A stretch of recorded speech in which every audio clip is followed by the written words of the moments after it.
Happy birthday, anak. Alam ng lahat kung bakit ako napapunta dito sa Yerna. Hindi po kasi ito pagkalooban ng anak.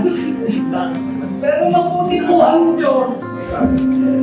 Nung po hindi pa po ako mananampalataya, lahat po mapuntahan ko ng kaway, tinatawag ako sa gitna para ako'y panalangin at magkaalaga. Talaga nga po napakabuti ng Panginoon kasi buong bagay na hinahanap-hanap namin noon mag-asawa, pinagkalooban po sa amin. At lagi po siyang nagtatanong, bakit siya lang daw ang aming anak? Sabi ko po, kaloob ka po sa amin ng Panginoon.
God can do miracles. Okay? God can do miracles.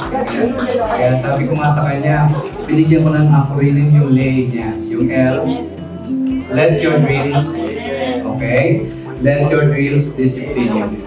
Be focused. Bata pa siya, sabi ko, abutin mo mga pangarap. Okay? And then sabi doon sa E, empathy. You have to learn to understand others.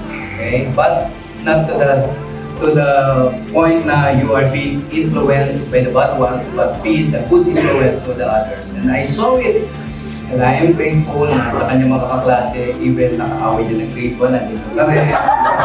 Tumatak sa akin. Okay, so, okay. And then be independent, but be intelligent. Okay? Kasi huwag kang gagawa, lagi mo sinasabi sa kanya, huwag kang gagawa ng compromising decision. Okay? Dahil ang decision mo ngayon, yan magdidetermine ang future mo. Okay? And G means God must be the center of your life, of your love life, of your career, of your future family. Okay? So, ngayon ko lang siya siyempre hinihigitan. Kasi marami kasi kabataan na nagdidesisyon ng maaga, and then kapag nakapag-desisyon ng maaga, they don't know what to do. Okay? So, kaya binabahagi ko sa aking anak, huwag kang gagawa ng compromising decision. At ngayon, sabi nyo nga, legal age na siya. Okay? So, maging wiser. And age, okay? Have a wonderful future.